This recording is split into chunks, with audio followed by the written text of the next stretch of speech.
Hello, my dear students. First of all, I would like to introduce the textbooks that you will study this year. First one is The Tempest drama book written by Shakespeare. Second one is Echoes, a collection of short stories.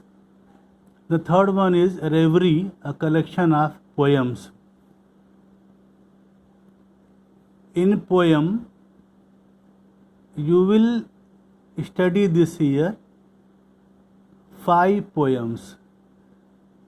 First of all, you tick mark or note it down which poem are there that you will study this year. This one, number 1 is The Dolphins. Second, The Gift of India. Third one, John Brown. Fourth, Desiderata. And last poem is The Spider and the Fly. Let us start the poem number 3, The Dolphins. First of all, I want to introduce the poem. Listen it carefully. After that, you will understand it properly. What is written in this poem by Carroll and Duffy, the poet. The Dolphins by Carroll and Duffy is about the abuse of wildlife, exploitation of animals, and the enmity between man and nature. It is the monologue of a trapped dolphin kept in a water park along with others of its ilk, means type. It presents the viewpoint of this trapped, helpless mammal. The dolphin tells us how about the dolphins' happy, free life in the ocean and their dominance.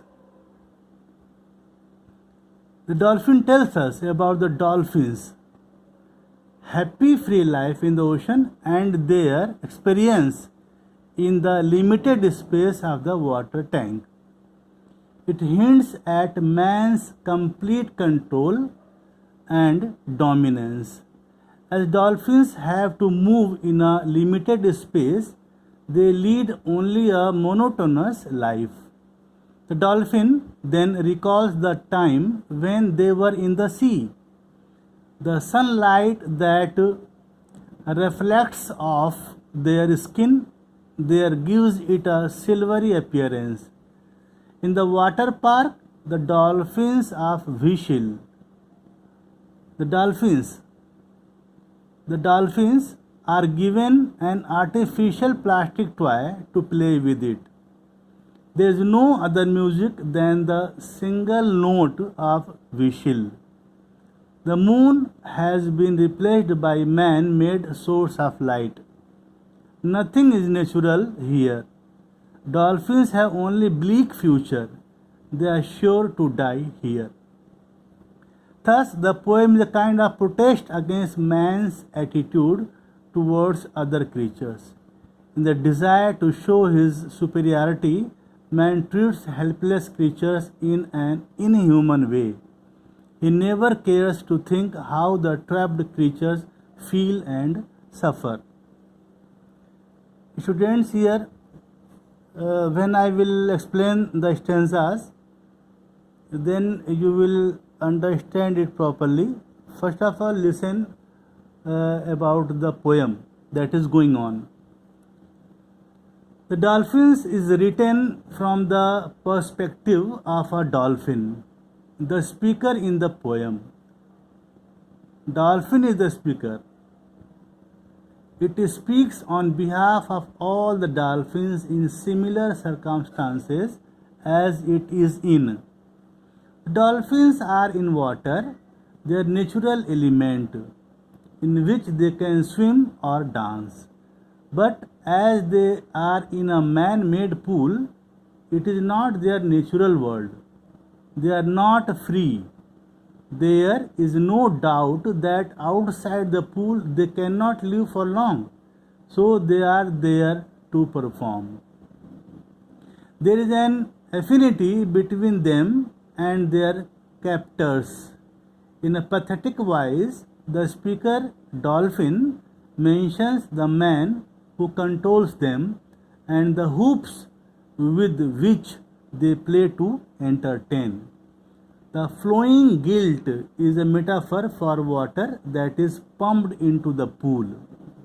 It underlines the nature of the dolphin's unnatural habitat.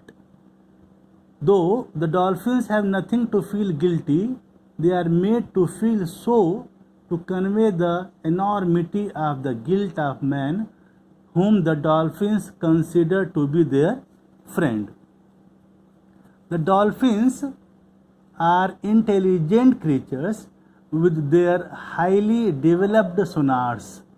Even then, they have no explanation about their present world. They have nothing to make sense of the new world. Truth defies them. They were once blessed in the expansive waters of the ocean. Now, confined to the pool, they are no longer blessed. It is ironic that their mental incapacity, in fact, stresses their ability to fathom new experience. The man above the pool is suggestive of his position of superior status. It is he who forces the dolphins to perform by jumping through hoops or after a colored ball. The dolphins feel slave-like in the limited space where they are fed up with the monotonous routine of their life. The dolphin's speaker knows that it shares its experience with the other dolphin in the pool. The mental agony of confinement is vivid in the line, "The world will not deepen to dream in." The dolphins understand each other and define themselves in terms of each other. They share the same sense of loss of former freedom. They are reminded of the time when their bodies looked silvery in the sun-lit sea. Their real world is now somewhere else. Here is the pool. They have to balance the plastic-colored ball at the will of man. Man is the trainer here. His presence or absence underlines the human control over the dolphins. In the last, the speaker dolphin notes that the moon of their natural habitat has been replaced with a ball. A record is played repeatedly. Its single note is repetitive and boring. There is no music in the real sense. The reality of the plastic ball indicates the absence of the moon and the artificiality of the present world. The present predicament and the impending doom are enough to reduce the dolphin's heart to stone. It has sympathy for the others in the new world. There is no hope for the dolphins. They are controlled by the human wishes. They think that one day they are sure to die there.